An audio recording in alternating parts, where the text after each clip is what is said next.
I thought I knew my family. I thought the hardest battle of my life was behind me. But the night my granddaughter sat at my dinner table and asked for permission to eat, everything I believed shattered in an instant. When an 8-year-old child cries because she doesn't know if she's allowed to have dinner, you realize you're staring into a darkness you never imagined existed. And when that child is your own flesh and blood, when you see the terror in her eyes and the bruises on her back, you face an impossible choice. Stay silent and let evil continue, or fight a battle against people more powerful than you ever thought possible. What I discovered in the following weeks made me question everything I thought I knew about the people I loved. A pink notebook filled with rules that would make your blood run cold. Nightmares that revealed horrors I couldn't unsee. And a system that demanded proof while my granddaughters suffered behind closed doors. This is the story of how far a grandmother will go when everyone tells her to stay quiet, when the odds are stacked against her, and when the only thing standing between an innocent child and unimaginable cruelty is one woman's refusal to give up. Some stories are hard to hear, but they need to be told. If you believe that love is stronger than fear, that justice matters even when it seems impossible, then stay with me. Because what happened next will break your heart, make you angry, and hopefully remind you why we never stop fighting for the ones who can't fight for themselves. Please follow our channel, leave a like and comment where you're watching from. Your support helps us share stories that matter.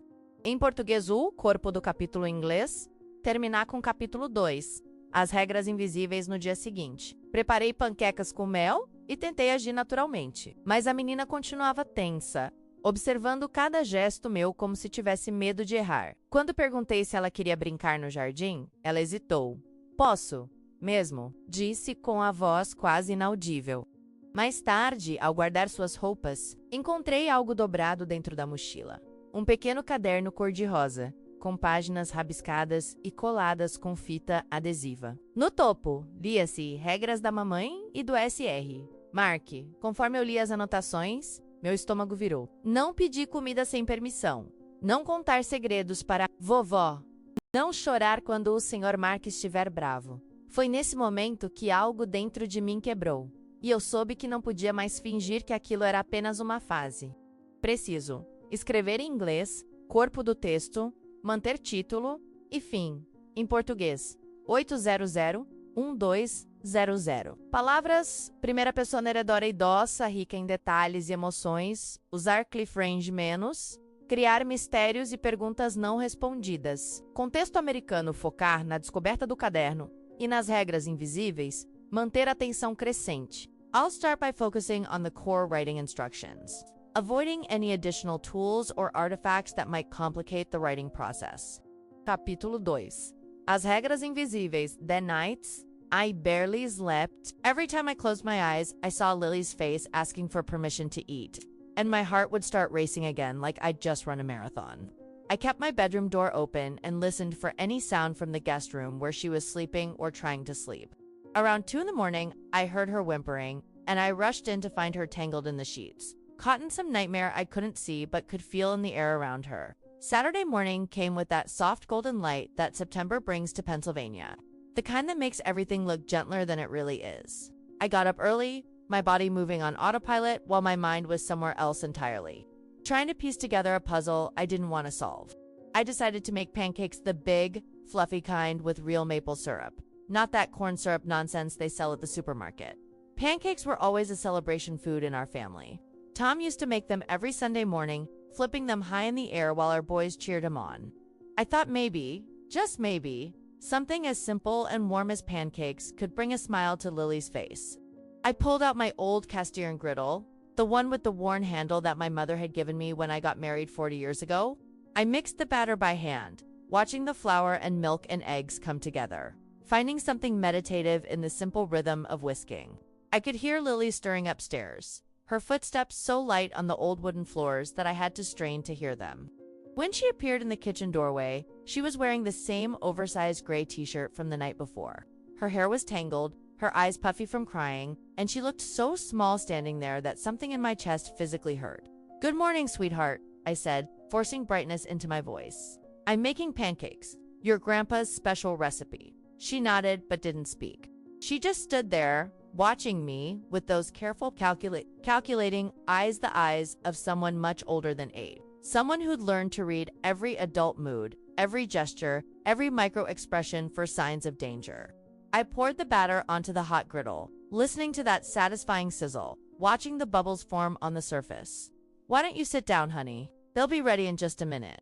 She moved to the table like she was walking on thin ice, each step deliberate and cautious. She sat in the same chair as last night, hands immediately folding in her lap, that same position of perfect, unnatural stillness. I brought over a plate stacked with 3 golden pancakes, steam rising from them, butter melting into little pools on top. I drizzled the maple syrup, the real stuff from Vermont that cost twice as much but tasted like liquid gold, and set it in front of her with a smile.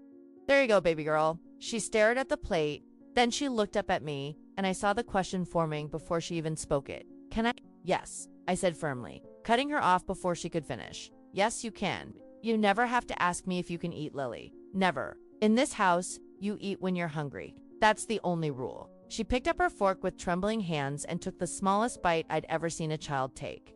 She chewed slowly, mechanically, like someone who wasn't tasting the food but just going through the motions. There was no joy in it, no pleasure, just obligation and fear. I sat down across from her with my own plate, but I couldn't eat. I just watched her. This beautiful little girl who should have been asking for seconds and getting syrup all over her face and laughing about something silly. Instead, she ate like a prisoner, like someone who expected the plate to be taken away at any moment.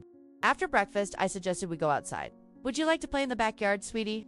I've got that old swing set your daddy and uncles used to play on.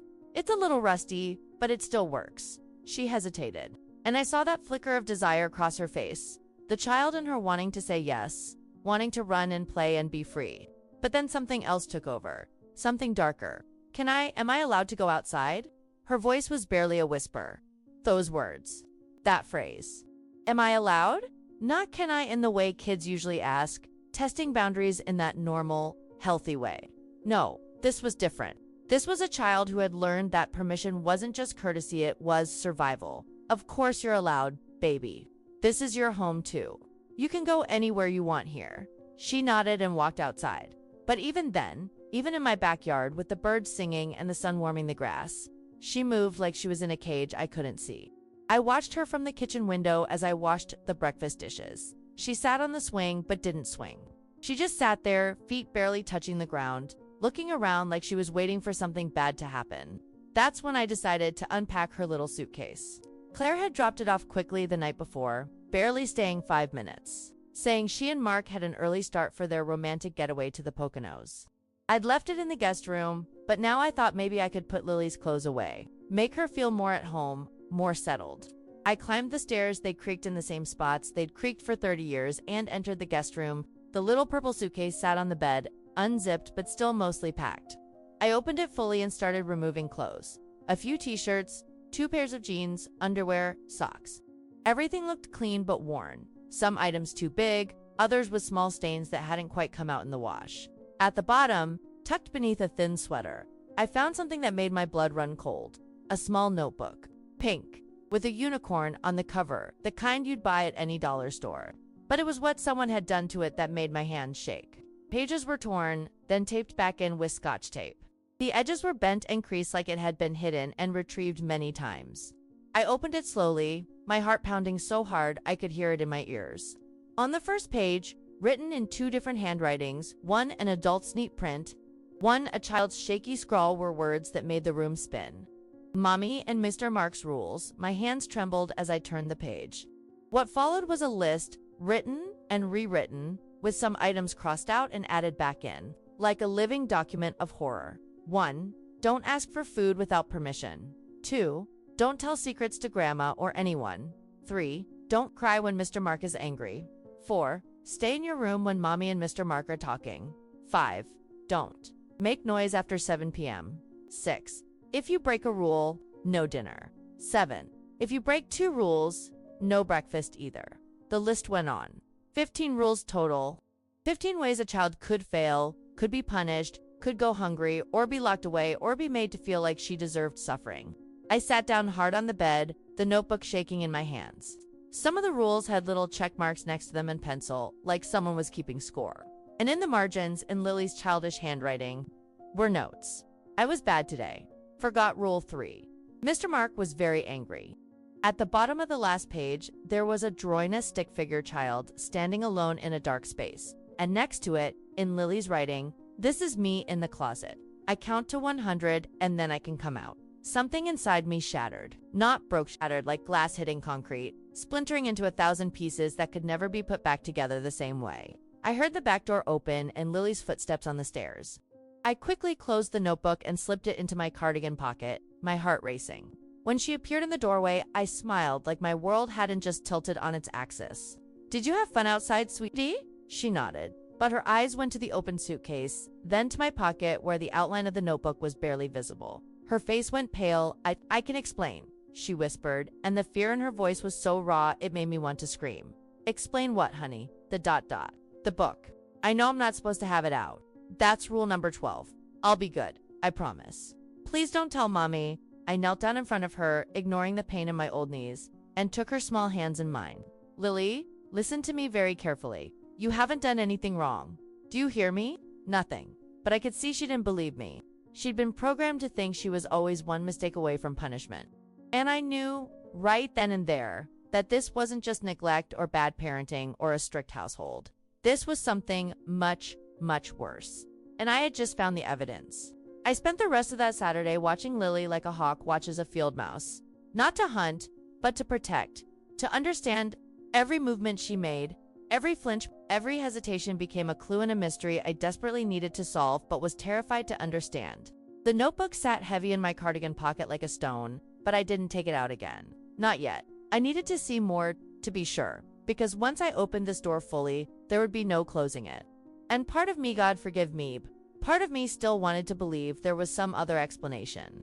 Around 3 in the afternoon, I heard a car door slam outside. It was just my neighbor, Mr. Patterson, coming home from the hardware store. But Lily's reaction was immediate and visceral. She dropped the crayon she'd been coloring with and ran to the living room window. Her whole body rigid, her small hands gripping the curtains so tight her knuckles turned white. "Lily, honey, it's just the neighbor." She didn't turn around. Just stood there, frozen, watching through that window like she was expecting someone else. Someone she was afraid of.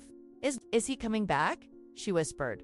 "Who?" "Sweetheart. Mr. Patterson." "No." Her voice was barely audible. "Mr. Mark, is he coming to get me?" My stomach twisted. "No, baby. Your mom and Mark are away. Remember, they won't be back until tomorrow." She nodded, but she didn't move from that window for another 10 minutes. She just stood there, a tiny sentinel watching for danger. And I realized this was something she'd done before, many times before. That evening, as the sun began to set and that golden September light turned orange and then purple, I suggested a bath. Lily loved baths when she was little. She used to play with rubber duckies and make bubble beards and laugh until the whole bathroom echoed with joy. But now, at 8 years old, she just nodded silently and walked upstairs like she was heading to an execution. I ran the water warm but not too hot, added some of the lavender bubble bath I kept for when my granddaughters visited, and laid out a fresh towel with little flowers on it, the soft one I usually reserved for special guests. "There you go, sweetie, take your time. I'll be right downstairs if you need me." She started to close the door, then stopped. Can you stay close?" "Of course, baby. I'll be right here in the hallway." I sat on the old wooden chair outside the bathroom, the one with the needlepoint cushion my mother had made 50 years ago, and listened to the sounds of water splashing gently. After about 15 minutes, I heard her voice, small and uncertain. "Grandma, I'm ready." I came in to help her dry off. And that's when I saw them, bruises. Dark purple and yellow marks scattered across her back like a constellation of cruelty. They were in different stages of healing, some fresh and deep purple, others fading to that sickly yellow-green color that meant they were a week or two old. They weren't in places where a child might fall and bump themselves. These were on her shoulder blades, along her spine, on the backs of her thin arms. My breath caught in my throat. For a moment, I couldn't speak, couldn't move. I just stared at this evidence of violence on my granddaughter's small body, and something primal and ancient roared to life inside me. "Lily," I said, my voice shaking despite my efforts to stay calm. "How did you get these bruises, sweetheart?" She pulled the towel tighter around herself, her eyes downcast. "I fell off my bike." "Your bike?" "Yeah, last week. I wasn't being careful." She was lying. I could hear it in her voice, see it in the way she wouldn't meet my eyes, feel it in the air between us. But I also knew that pushing too hard right now would only make her retreat further into whatever shell she'd built around herself. "Okay, baby," I said softly, helping her into her pajama soft cotton ones with little stars on them that I'd bought for her last Christmas. Let's get you ready for bed. Later that night, after I'd tucked her in and read her a chapter from Charlotte's Web, her grandfather's favorite book, I went downstairs and stared at my phone for a full 5 minutes before I had the courage to dial Claire's number. It rang 4 times. Then her voice, bright and artificial, "Hi, Mom. Is everything okay?" I gripped the phone tighter. "Claire, I need to ask you something. Lily has some bruises on her back. Do you know how she got them?" Silence. Long, stretching silence that felt like it lasted an hour but was probably only 10 seconds. Then, a laugh. Cold and sharp like ice cracking. "Kids get bruises, Mom. They run around, they play, they fall. It's normal. These don't look like normal bruises. Claire, are you saying I don't take care of my daughter?"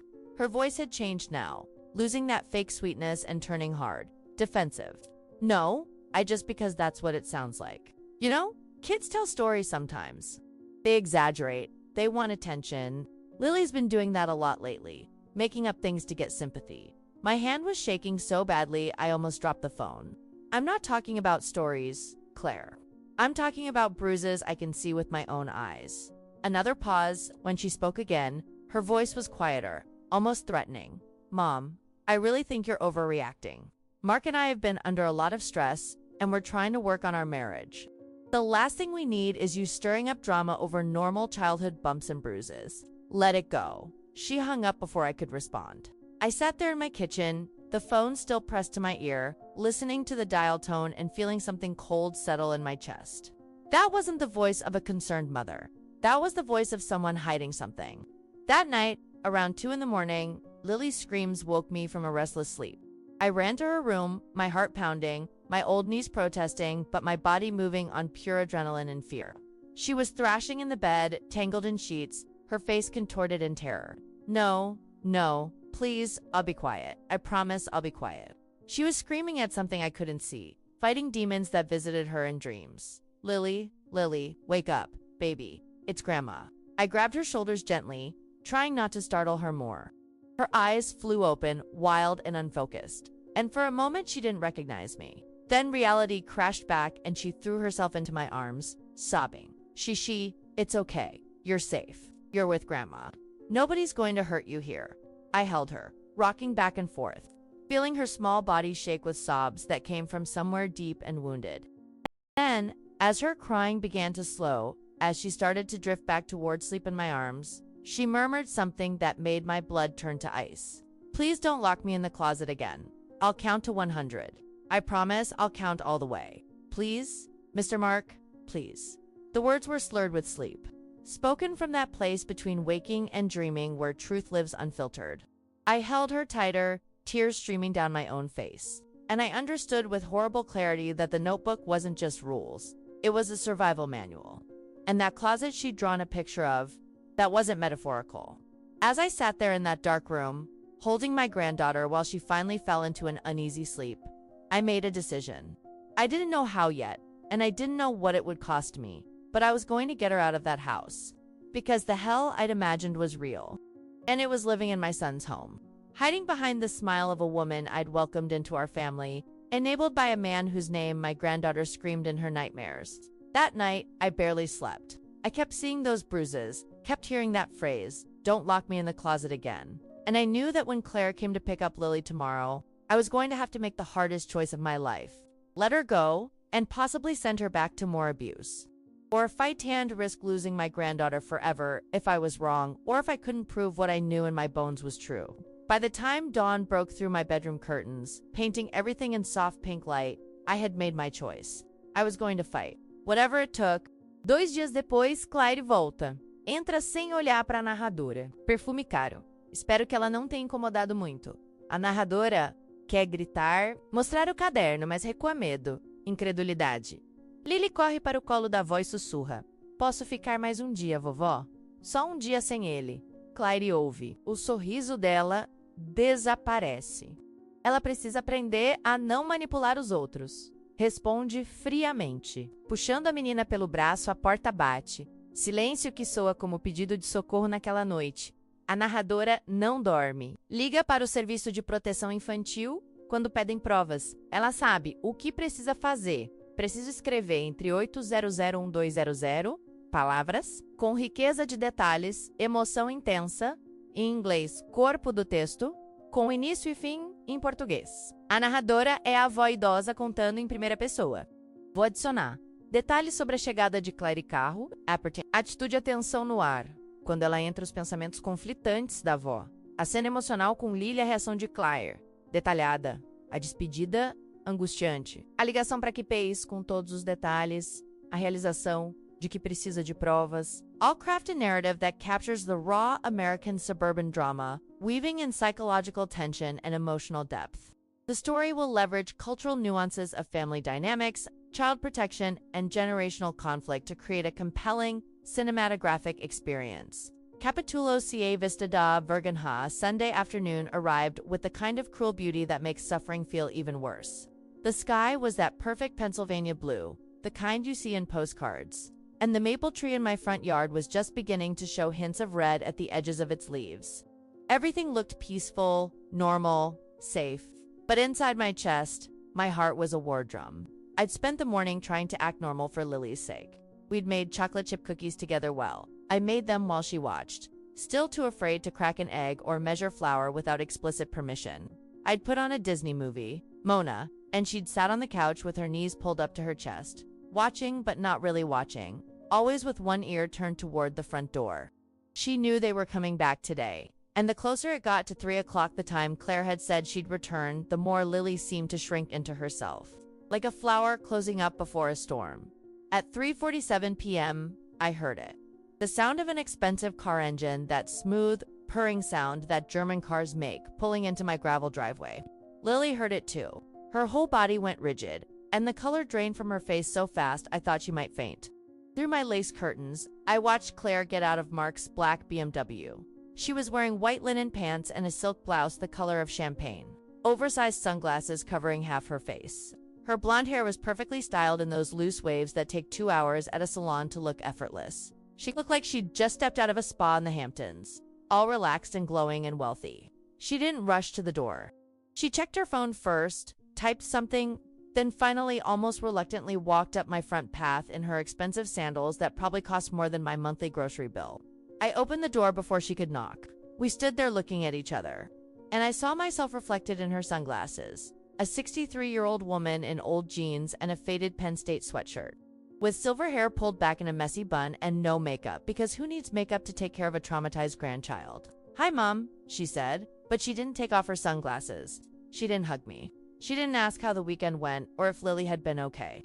She just stood there, and I could smell her perfume, something expensive and French, that probably came in a crystal bottle wafting into my house like an invasion. "Claire," I said, and I was proud that my voice didn't shake.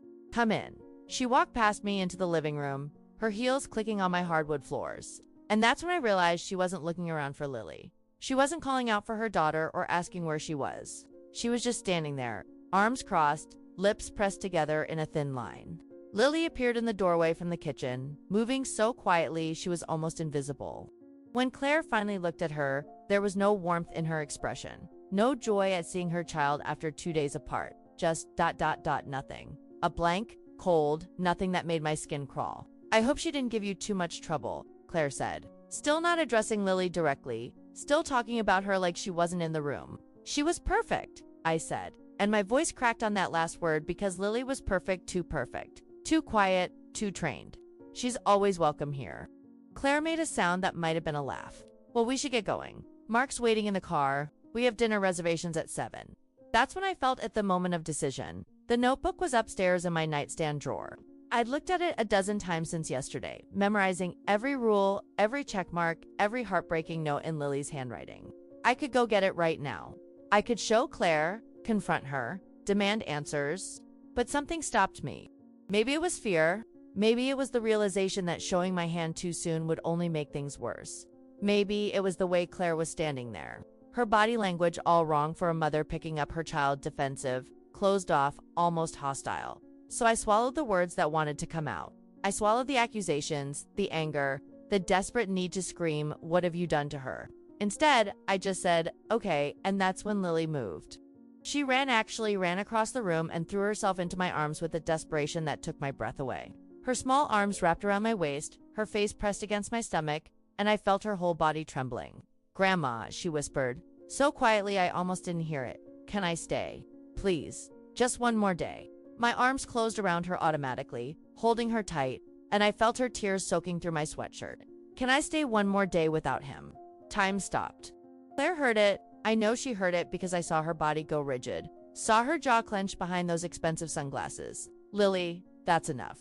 Her voice was ice. "We're leaving now." But Lily held on tighter. "Please, Grandma, please don't make me go back." I looked down at my granddaughter, at this brave little girl who'd finally found the courage to ask for help. And then I looked up at Claire. Our eyes met, mean, pleading, hers hard and cold, and I saw something flash across her face. Panic, maybe, or guilt, or both. "She's just being dramatic," Claire said, but her voice had changed, had that slight waver of someone who knows they're caught. "She does this for attention. Her therapist says it's a phase." "Her therapist," I repeated. "Lily's seeing a therapist. Didn't I mention that?" Claire's smile was all teeth and no warmth. "Yes, Dr. Morrison. She's helping Lily with her tendency to exaggerate things, to manipulate situations." She reached forward and grabbed Lily's arm. Not gently, not the way a mother touches a child. She grabbed her like you'd grab a misbehaving dog's collar. "Let's go, Lily. Stop making a scene." "Claire, wait," I started, but she was already pulling Lily toward the door. Lily looked back at me, her eyes wide and terrified, and mouthed something I couldn't quite read but felt in my bones. "Help me." Then they were gone. The door slammed shut with a finality that echoed through my empty house, and I stood there in my living room, shaking. As I heard that expensive BMW engine start up and pull away, taking my granddaughter back to whatever hell she'd escaped from for just one weekend, the silence that followed was the loudest thing I'd ever heard. I don't know how long I stood there. Maybe 5 minutes, maybe 20. But eventually, my legs moved, carrying me to the kitchen table where my phone sat next to the cold remnants of our morning coffee. My hands were shaking so badly I could barely unlock the screen. I found the number I'd looked up last night but been too afraid to call. Pennsylvania Child Protective Services. It rang 3 times. Then, CPS hotline. "This is Jennifer speaking. How can I help you?" My voice came out broken and desperate. "I need to report suspected child abuse." My granddaughter. And then I told her everything. The bruises, the nightmare, the rules in the notebook, the way Lily asked permission to eat, the terror in her eyes when she heard a car door, the closet. All of it came pouring out in a rush of words I couldn't stop. Jennifer listened. She asked questions. She took down information. And then she said the words that made my heart sink. "Ma'am, I understand your concern. We take all reports seriously, but we need evidence. Do you have photographs, documentation, medical records?" "I have a notebook with rules." "Do you have possession of this notebook currently?" I hesitated. It's in my house. Lily left it here." "That's good. That's something. But we'll need more. Can you document the bruises? Do you have any recordings of concerning conversations?" Recordings, evidence, proof. Of course they needed proof. You can't just take a child away from her mother because her grandmother has a bad feeling. "And saw some bruises that could have come from anywhere, ma'am." Jennifer's voice pulled me back. "Are you still there?" "Yes," I whispered. "Yes, I'm here. We'll open a case and send someone to do a home visit. But I want to be honest with you, these cases are difficult. Parents have rights. We need clear evidence of abuse or neglect. Do you understand?" I understood. I understood that the system that was supposed to protect children like Lily needed proof before it could act. I understood that my granddaughter was going back to that house tonight, and there was nothing I could do about it right now. "I understand," I said. "Thank you." I hung up and sat there in my kitchen as the afternoon light faded to evening, and I knew what I had to do. If they needed proof, I would get them proof. Whatever it took. The next morning, I woke up with a mission. My body ached from barely sleeping, my eyes were swollen from crying, but my mind was crystal clear. If CPS needed evidence, I would get them evidence. I wasn't some naive old woman who didn't understand how the world worked anymore. I'd watched enough crime shows, read enough news stories. I knew that in this country, in this system, the truth wasn't enough, you needed proof. After my morning coffee, black, bitter, matching my mood, I drove to the Best Buy on Route 30. The parking lot was already half full, even though it was only 9 in the morning. Inside, the fluorescent lights were too bright, and everything smelled like plastic and new electronics. A young kid with a name tag that said Brandon approached me with that eager to help smile. They train into retail workers. Can I help you find something, ma'am? I need a voice recorder, I said. Something small, discreet. He didn't even blink. Probably thought I was just another grandmother trying to record her grandkid's school play. He led me to a display of digital recorders, sleek little devices no bigger than a USB stick. Some were shaped like pens, others like key fobs. This one here, Brandon said, picking up a device that looked like a small flash drive, has 48 hours of recording time and voice activation. Super easy to use. Just flip this switch and it starts recording automatically when it picks up sound. I bought it, $67 and change. I also bought a small pink teddy bear keychain at the checkout, the kind with a little zipper pocket in the back that kids use to store lunch money or emergency quarters. Back in my car, I sat in that vast parking lot surrounded by minivans and SUVs, and I carefully placed the recorder inside the teddy bear's hidden pocket. My hands were shaking. What I was doing was probably illegal, maybe not in Pennsylvania. I'd looked it up last night at 2 in the morning when I couldn't sleep. The state had one-party consent laws for recording, but Lily was a minor, and I wasn't sure if that changed things. But I didn't care. Let them arrest me. Let them charge me with whatever they wanted. At least my granddaughter would be safe. 2 weeks passed like a slow torture. 2 weeks of jumping every time my phone rang, hoping it was Claire asking me to watch Lily again. 2 weeks of staring at that little teddy bear recorder sitting on my kitchen counter, waiting. 2 weeks of barely sleeping, barely eating, imagining every horrible thing that might be happening in that house while I sat powerless in mine. I called Claire twice during those weeks, asking casually how Lily was doing, if maybe she'd like to come visit her grandma for a day. Both times, Claire's voice was strained, suspicious. She's fine, Mom. We're keeping her close right now. She has a lot of homework then. On a Wednesday afternoon, while I was pulling weeds from my garden, doing anything to keep my hands busy, my mind occupied, my phone rang. Claire, my heart jumped into my throat. Hello, hi, Mom. Her voice was different this time, lighter, almost sweet again. Listen, I know this is last minute, but Mark surprised me with tickets to a medical conference in Atlantic City this weekend. It's important for his career, and I really should go support him. Would you be able to watch Lily Thursday through Monday? Every instinct I had screamed that something was wrong. Claire's voice was too bright, too forced, like someone reading lines from a script while holding back panic. Of course, I said, trying to match her fake cheerfulness. I'd love to have her. Great. I'll drop her off tomorrow around noon. You're a lifesaver, Mom. She hung up before I could ask any questions. I stood there in my garden, dirt under my fingernails, sun beating down on my silver hair, and I knew something had changed. Claire was scared. Whether she knew about my call to CPS or just sensed that I was suspicious, I didn't know. But she was getting Lily away from that house. And that meant either she was protecting her daughter or she was protecting herself. Thursday came, and Claire showed up exactly at noon, her BMW gleaming in my driveway. Lily got out of the back seat slowly, clutching a different suitcase this time, a newer one, pink with sparkles. Claire didn't get out of the car. She just rolled down the window, handed me a bag of Lily's medications for her allergies. She said, though I'd never known Lily to have allergies, drove away with barely a goodbye. Lily stood in my driveway, watching the car disappear, and I saw her shoulders drop like she'd been holding her breath for miles. Hi, sweetheart, I said softly. Ready to have some fun? She looked up at me with those green eyes, and for the first time in weeks, I saw a flicker of hope. That first day, I didn't push. I didn't ask questions. I just let her be. We made cookies, real ones this time, with her actually measuring and mixing and getting flour on her face. We watched movies. We sat on the porch swing and counted fireflies as they appeared in the evening.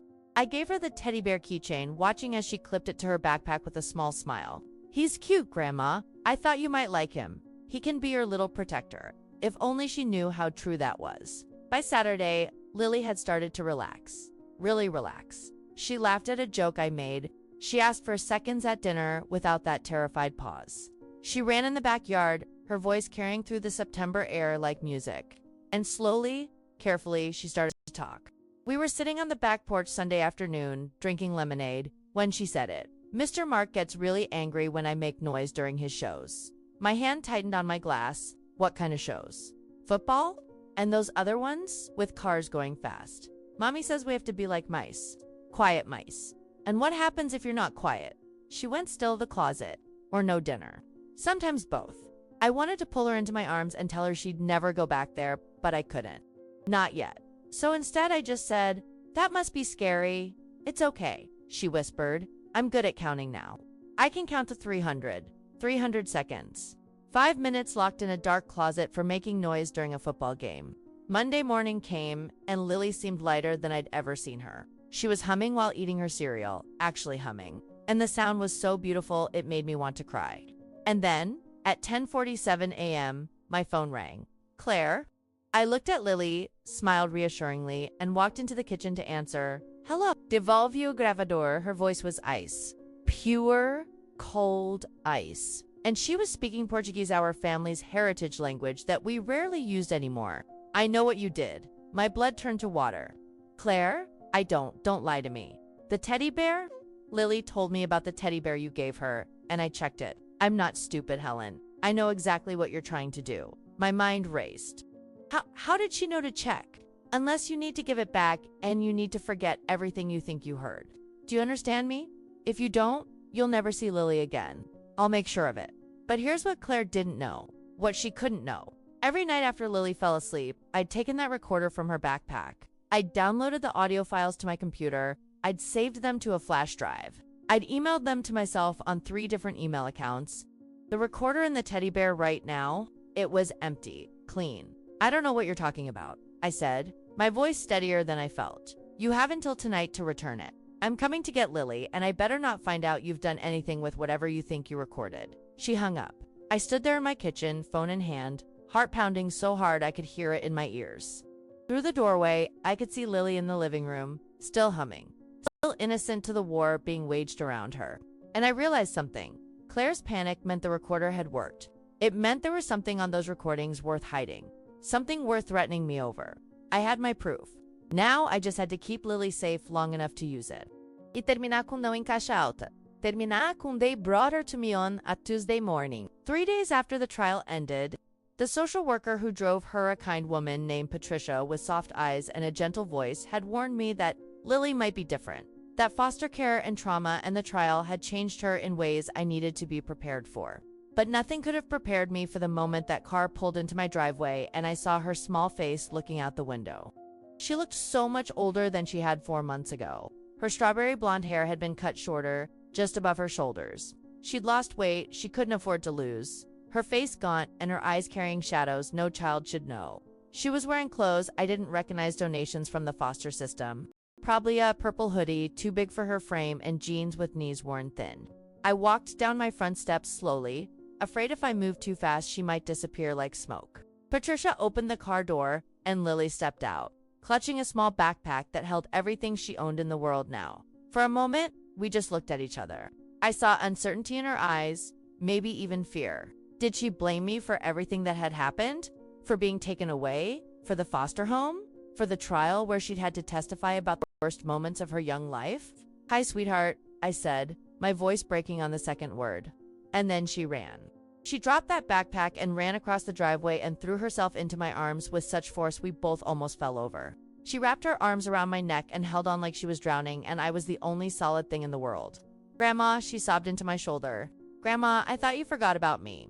I sank to my knees right there on the gravel driveway, holding her, rocking her, feeling her tears soak through my shirt and mix with my own. Never, baby, never. I would never forget you. I fought for you every single day. Patricia stood by the car, wiping her own eyes, giving us this moment. Later, she'd come inside, go through the paperwork, the custody arrangements, the therapy schedules, the court-mandated check-ins. But right now, in this moment, it was just me and my granddaughter, reunited. The first few weeks were hard, harder than I'd imagined. Lily was fragile in ways that went beyond the physical. She woke up screaming most nights, caught in nightmares where she was back in that closet, back in that house. She flinched at sudden movements. She asked permission for everything: to use the bathroom, to get a glass of water, to speak. One morning, about a week after she'd come home, I found her standing in the kitchen at 6 a.m., staring at the refrigerator like it was a puzzle she couldn't solve. What's wrong, honey? She jumped at my voice, then whispered, I'm hungry. But I don't know if it's a mealtime. What are the rules here? My heart cracked open all over again. I knelt down in front of her, my knees protested. But I didn't command, I took her small hands in mine. Lily, listen to me very carefully. There is only one rule in this house about food. If you're hungry, you eat. you never ask permission. You never wait for me to say it's okay. If you want a cookie at 3 in the morning, you take a cookie. Do you understand? She nodded, but I could see she didn't really believe me yet, so I showed her. Over the next weeks and months, I showed her what safety looked like. I showed her that doors don't lock from the outside. I showed her that raised voices don't always mean violence. I showed her that making noise during TV shows is called being a kid and it's not just allowed, it's celebrated. We went to therapy together, wonderful woman named Dr. Sarah Chen who specialized in childhood trauma. Lily was resistant at first, sitting in Dr. Chen's office with her arms crossed, refusing to speak. But slowly, session by session, she started to open up. She started to talk about the closet, about the hunger, about watching her mother and Mark hurt her, while pretending everything was normal. And I learned things too. I learned that healing isn't linear. Some days, Lily would laugh and play and seem like a regular. Other days, she'd regress, becoming that silent, terrified child asking permission to exist. But gradually, the good days started to outnumber the bad ones. By spring, 6 months after she'd come to live with me permanently, Lily laughed at a joke I made about burning our pancakes. A real laugh, from deep in her belly, the kind that made her eyes crinkle and her whole face light up. I hadn't heard that sound in so long, I almost dropped the spatula. "What's so funny?" I asked, grinning. "You said the pancakes look like hockey pucks." She dissolved into giggles again. That's when I knew she was going to be okay. We were going to be okay. Summer came, and with it, real changes. Lily joined a softball league. She was terrible at first, missing every ball, but she didn't care. She made friends, real friends, girls who invited her to sleepovers and birthday parties. She started bringing home artwork from school, messy watercolors and clay sculptures that I displayed like they belonged in a museum. One night in August, almost a year after that first terrible dinner, when she'd asked permission to eat, we were sitting on the back porch watching fireflies. Lily was eating a popsicle, cherry red melting down her chin, and she turned to me with sticky fingers and said, "Grandma, I wrote something in therapy today. Doctor Chen said I could share it with you if I wanted. I'd love to hear it, sweetheart." She pulled a folded piece of paper from her pocket and read in a voice that was stronger than it had been a year ago. "Before, I lived in a house with rules that hurt. Now I live in a house with love that heals. Before, I counted to make the darkness go away. Now I count the ways my grandma shows me I matter. Before, I asked permission to eat. Now I know I always belonged at the table." I couldn't speak. Tears were streaming down my face, but they were different tears than the ones I'd cried all those months ago. These were tears of pride, of joy, of gratitude that we'd made it through the darkness and found light on the other side. This morning, a Tuesday morning, exactly 1 year after she came to live with me, I woke up to the sound of dishes clattering in the kitchen. I came downstairs to find Lily, now 9 years old and a whole inch taller, standing at the stove attempting to make pancakes. "What are you doing up so early, baby girl?" She turned around with a huge smile, flour on her nose. "I wanted to make you breakfast, Grandma, because you take care of me every day and I wanted to take care of you." The pancakes were lumpy and slightly burnt. She'd inherited my cooking skills, apparently, but they were the most beautiful thing I'd ever seen. We sat down at the same kitchen table where, a year ago, she'd asked that heartbreaking question about permission. The morning sun streamed through the windows, making everything glow golden. Lily piled 3 pancakes on her plate, drowned them in syrup, and took a huge bite. Then she looked at me with those green eyes still carrying some shadows, but mostly just bright with life, and she said something that made every sleepless night, every legal battle, every moment of doubt worth it. "Grandma, today I can eat without being scared." I reached across the table and took her syrupy hand in mine. "Yes, baby. Yes, you can. Today and every day for the rest of your life." She smiled that real smile, the one I'd fought so hard to see again, and took another bite of her lumpy pancakes. And I understood something I hadn't fully grasped until that moment. Justice isn't always about courtrooms and verdicts and people getting what they deserve. Sometimes justice is just a child eating pancakes without fear. Sometimes justice is the sound of laughter where there used to be crying. Sometimes justice is knowing that love, stubborn, fierce, unrelenting love can win against the darkness. Not every time, not for every child. But today, in this kitchen, with the sun shining and my granddaughter safe and happy and whole, today, love one. Sometimes the bravest thing we can do is refuse to look away when everyone else does. Helen could have convinced herself that she was overreacting, that the bruises were accidents, that asking permission to eat was just a strange phase. She could have stayed silent when powerful people threatened her, when the system seemed designed to protect the abusers instead of the victim, when even her own family doubted her. But she didn't. She fought when it would have been easier to surrender. She believed a child when adults with money and connections told her she was wrong. And because of that courage, Lily gets to laugh again, to eat without fear, to be a child. So I ask you, what would you have done? Would you have had the strength to stand alone against everyone? Would you have risked everything for a truth that seemed impossible to prove? The painful reality is that there are thousands of children right now sitting at dinner tables, afraid to eat, counting in dark closets, learning that love comes with conditions and cruelty. They're waiting for someone to notice, someone to care enough to fight. This story isn't just about one grandmother and one little girl. It's about all of us and the choices we make when we see something wrong. It's about whether we have the courage to be uncomfortable, to ask hard questions, to believe children when they tell us they're hurting. Because justice doesn't come from courtrooms alone. It comes from ordinary people who refuse to accept that evil is just the way things are. If this story touched your heart, if it made you think about the children in your own life who might be silently suffering, then please share it. Follow our channel for more stories that matter. Leave a like if you believe love can win against darkness. And comment below telling us where you're watching from and what this story meant to you. Your engagement helps these important stories reach the people who need to hear them most. Thank you for listening, for caring, and for being the kind of person who doesn't look away.